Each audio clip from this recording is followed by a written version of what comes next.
Hello and welcome to the latest episode of the Dram Show with me, Chris Goodrum. Right, okay, so that's Christmas out of the way. I hope everyone managed to get some interesting drams this Christmas. Certainly by some of the bottlings that we sold in the shop, a number of people have woken up on Christmas morning with a rather pleasant bottle, I think. So, so a big thank you to everyone that's come into the shop and purchase stuff and keep the independence going. That's what I say. Anyway, enough of that. So this afternoon, I thought it was we'd carry on with the bee theme, shall we say? Having done the previous two episodes on the show with distilleries beginning with B, I thought let's do three. Why not? Anyway, so today I'm going to be looking at Benriach.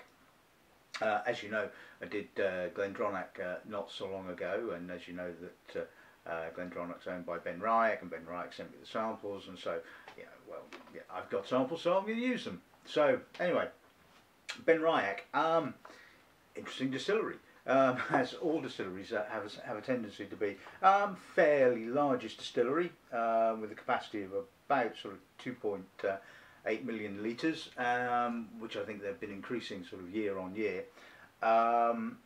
Distillery itself was founded in 1897, bought by Longmorn in 1899, was ran, mothballed, sold to Glenlivet, ran, mothballed, sold to Seagram, ran, mothballed. I think you kind of get the picture, you know. It seems to have passed around a few hands, been run for a while, then's been mothballed for one reason or another. And the real history, I guess, or modern history of the distillery sort of starts in 2004 when the former director of Burn Stewart, Billy Walker, purchased the distillery, and they've been going great guns ever since. As you know, they've purchased Glendronach a couple of years ago. This year, no let up in the acquisition stake, shall we say, with the purchase of Glenglassaugh. So everything looks pretty rosy for the distillery. It's interesting, I guess, that. We've spoken on a number of occasions about peated Speyside whiskies and how that was the historical style of the Speyside region. The use of peat was quite well documented, sort of in the 1800s, early 1900s, and the Benriach distillery as a whole has been, well, I wouldn't say quite the cutting edge of whisky production, but it's certainly been. Had plenty of sort of foresight. Certainly during the sort of late 70s, early 80s, they were indulging in quite a lot of experiments. Peated malt, for example, when although peated malt was relatively popular, it was nowhere near as popular then as it was now. Wood finishing or aging entirely in different types of casks, including new oak and port and things like that. So I mean, it wasn't just sort of Glenmorangie that were doing all this kind of thing. And I suppose at the end of the day, at the time they had the flexibility to do these kind of things, and it was, we'll see what happens in the future kind of thing, which is actually quite surprising, during that period of time, I suppose. And so, consequently, the Benriach distillery have got, a large array of stocks of different types of cask aging and things like that. So, their list is huge. It's about as long as your arm. It's almost Bruichladdich-esque in how many number of bottlings can we certainly do. They do sort of several in what they call the classic range, and you've got the peated stuff, the wood finishes, etc., etc. So, getting kind of a handle on the distillery itself and the distillery style, like Bruichladdich was in the heyday of them multiple bottlings, is a bit tricky, to be honest with you. So that's what we're going to be looking for today. Seeing what the character of the spirit is like, and do you pick up that character in some of the other expressions, certainly the wood expressions and the peated ones. So that's this afternoon's little foray into the world of whisky. Probably about time I shut up and just introduce the lineup, isn't it?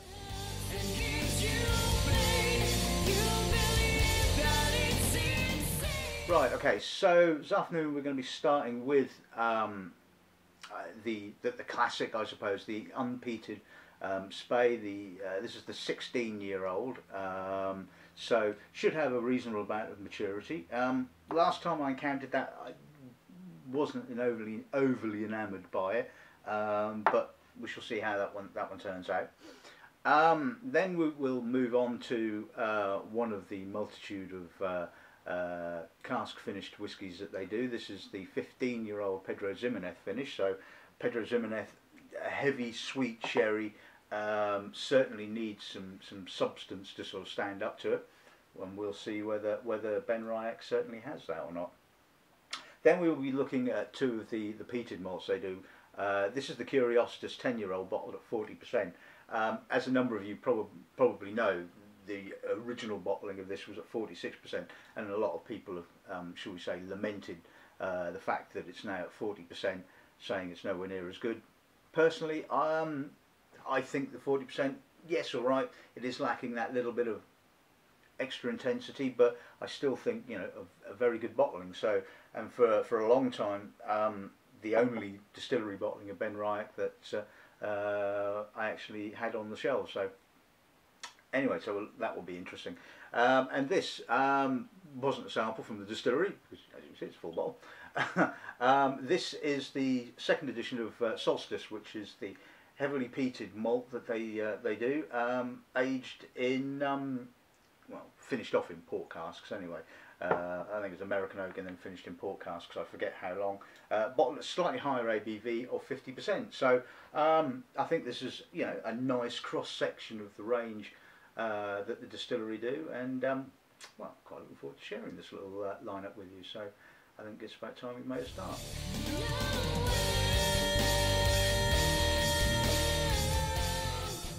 Right, okay, so 16-year-old first then.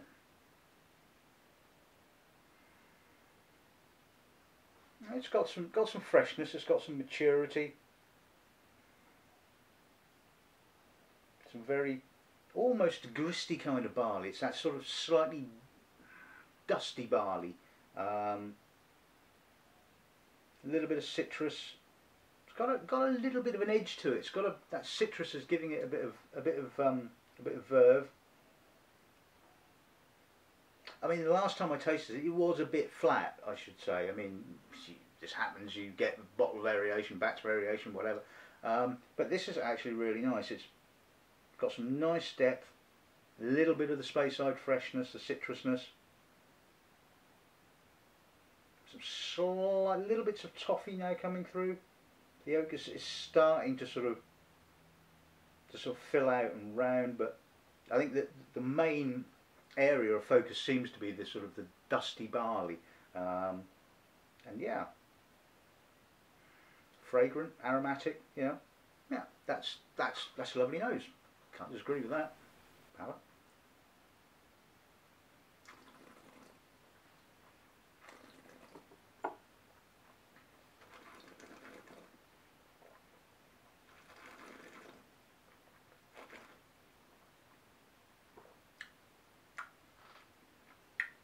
That's a chewy malt, a lot of substance, a lot of maltiness, barley, some maturing oak, not huge on the big vanillins.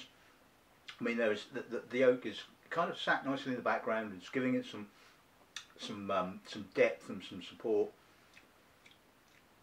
A little bit of a citrus bite on the finish from the spirit. A little bit of chocolate, a little bit of spice. That's actually pretty well balanced, well rounded, quite a broad Spey. It's not your sort of like crisp, clean, linear. Certainly their 12-year-old is a lot more like that, and has had a tendency to be a little bit simplistic. But no, that's nice. That's well balanced, rounded, soft, with just enough citrus to give it some lift. So yeah, nice start. Good whiskey.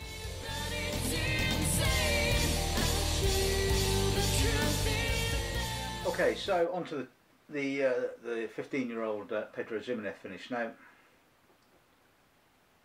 I'm not the world's biggest fan of Pedro Ximinex finishes. I find it very sweet, and I think it's a very difficult type of sherry to balance because of that sort of big molasses and treacle and all that rich kind of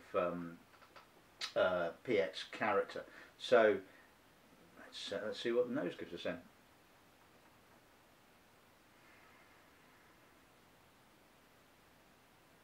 Yeah, well that's quite subtle. It's got a nuttiness. It's got a little bit of that treacle, a little bit of that sort of molasses kind of character, but it's sympathetically done.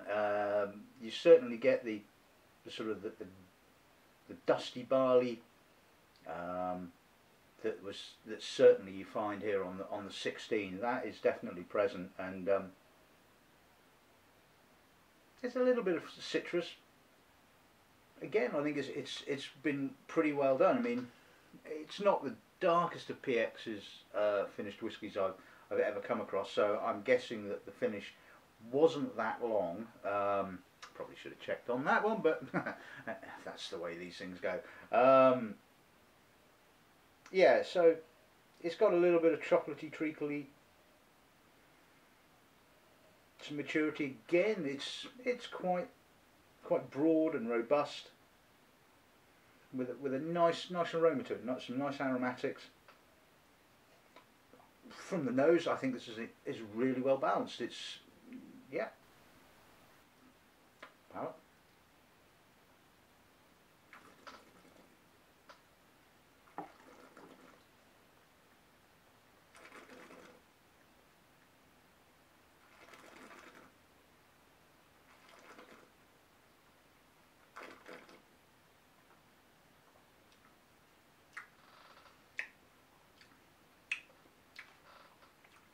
A lot more of the PX noticeable on the palate first.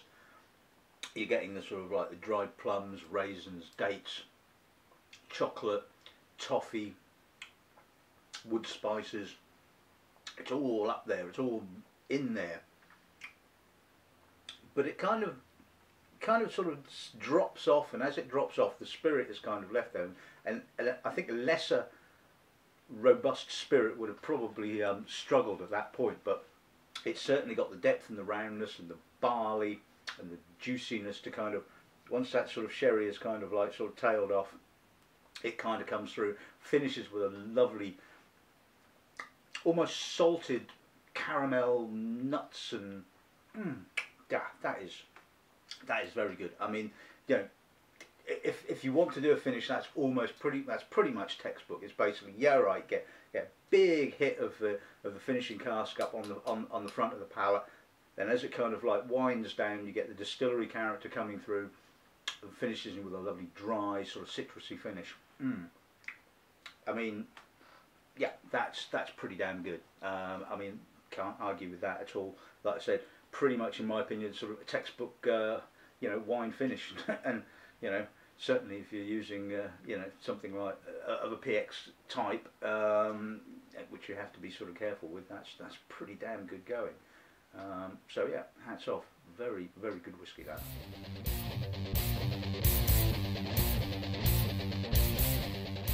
Right, time for some peat then. Onto the 10-year-old Curiositas. Let's see what the nose gives us on this then, shall we?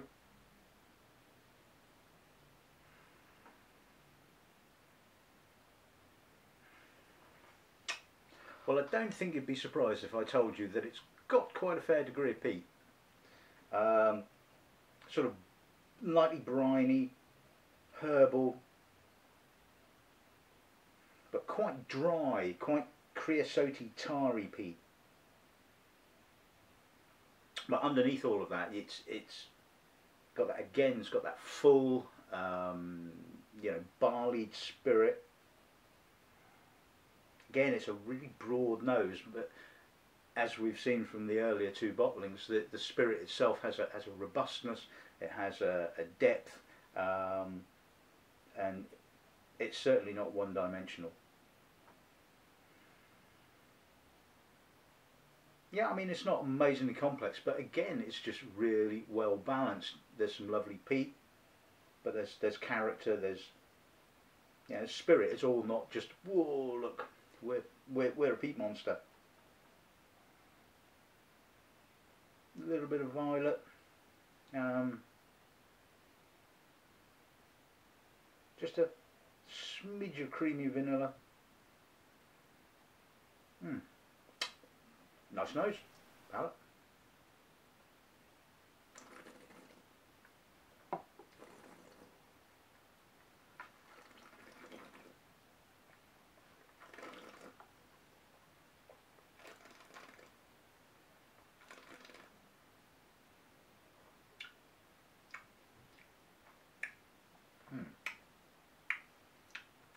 That's nice. It's not all peat loaded at the front. In actual fact, it's more about the oak at the front, sort of like the creamy, milky oak comes through first. Then you get the barley, robust spirit character, and finally, towards the end, you get a light, dusty, violety, lightly tarred, quite dry, cocoa-y, a lot of dark chocolate, sort of peatiness, all kind of on the finish. That's lovely. That is absolutely gorgeous. Just what you want. You know, you don't necessarily always want to be whacked straight on the palate with you know, huge gubbins of peat. You want a nice kind of lead in, and certainly this particular bottling does that remarkably well. Like I said, you know, leading off with the oak, then moving through the spirit character, and finally you get the peat on at the finish. So, nice bottling that. Very good.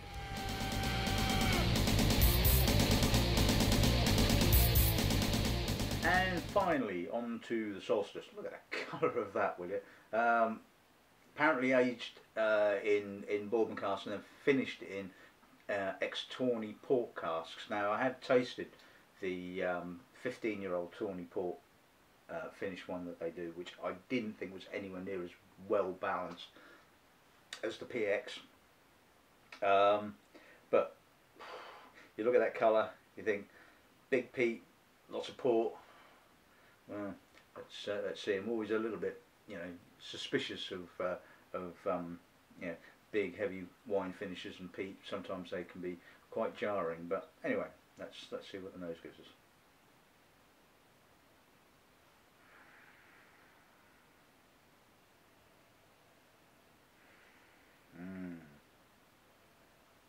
Right. Yep.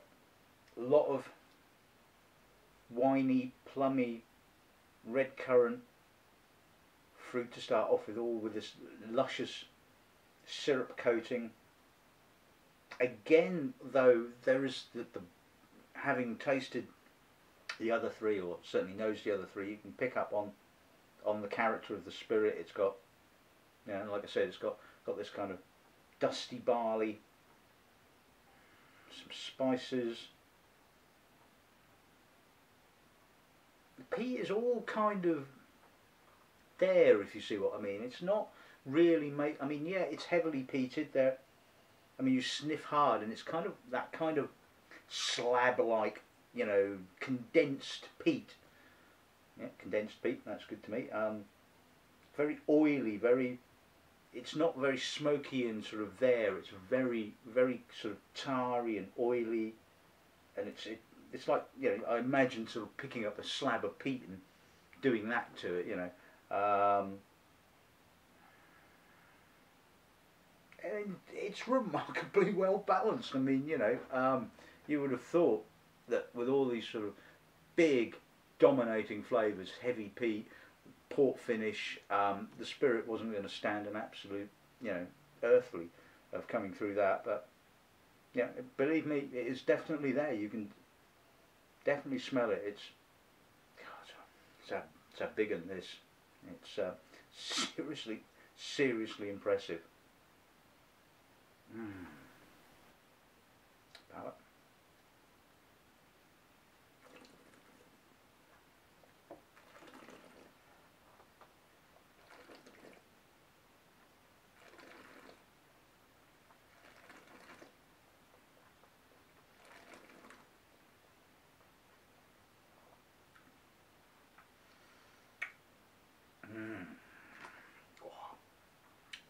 Lovely dusty, coal dust, peat dust finish.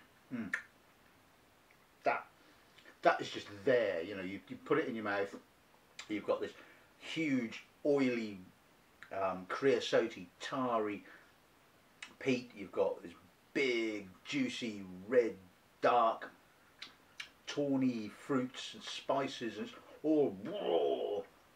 I can just see sort of, you know, Jeremy Clarkson sort of, you know, in a Mercedes, AMG Mercedes with the back spinning out going, it's all raw, and that's what it is. It's just like, this is no prison stuff. I mean, it's big, juicy, it's really intense, and wow, that's a mouthful. And it just pretty much just carries on, you know.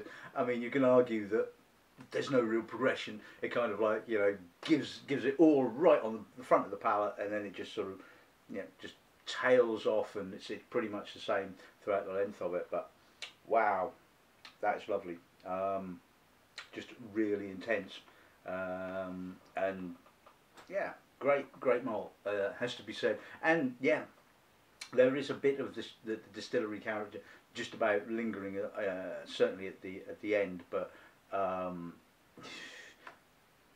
it's impressive. It's a big monster. So there you go. Great whiskey to finish with.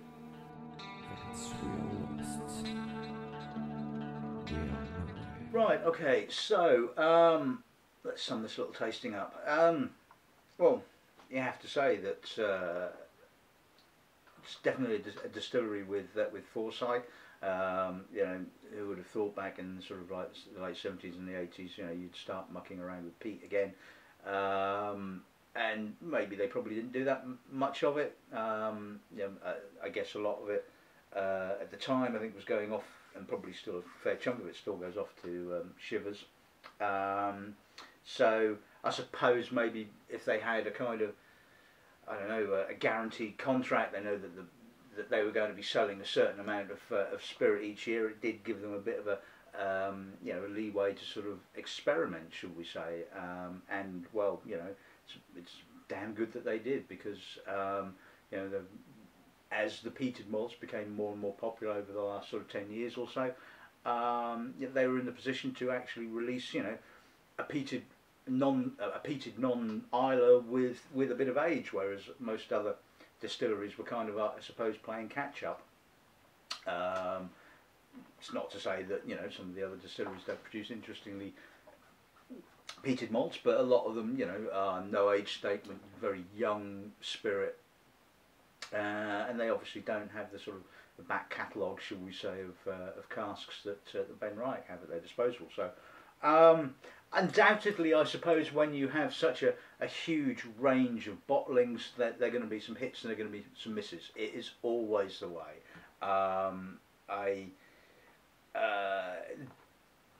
There's just no such thing as sort of like the perfect lineup. If you've got, you know, if you're doing sort of 10 or 12 different bottlings, maybe if you're doing sort of 2, 3, 4, you've got a bit more sort of tighter control over things. But anyway, coming back to this afternoon's little tasting, 16-year-old, lovely, robust, really interesting, lovely Speyside whiskey. Retails what, mid-40s, something like that, I think. So, you know, really good value for money. 15-year-old Pedro Ximinex, probably the best Pedro Ximinex finished whiskey I've ever tasted, I think. And that's praise indeed. I think that is absolutely superb, and I think if you like sherry cask whiskies, but again, you know, like me, you want balance rather than just over the top sherry character, that's definitely a winner. Curiositas, again, really well priced, different for those of you Islay heads that sort of think that, you know, Islay is the only place that does peated malts. Well, you know, give the Curiositas a try, because that is just fantastically good. And Solstice, well, you know, port, peat, well, it's mad. I mean, all right, it's not quite in the league of insanity as, say, some of the long row cask finishes, but it's pretty much there. But that's just great whiskey, absolutely stunning. Something a bit different. And I know I know a number of you purchased a bottle of this over Christmas because I kind of like, you want to buy this. This is brilliant, as you have a tendency to do when something really great comes along, and you just like, I want people to try this one because it's just so kind of unique. So anyway, I think that's pretty enough waffling from me for one afternoon. Probably won't see you now until the New Year, so hope you have a pleasant New Year's Eve and some good drams, and I'll see you next year then.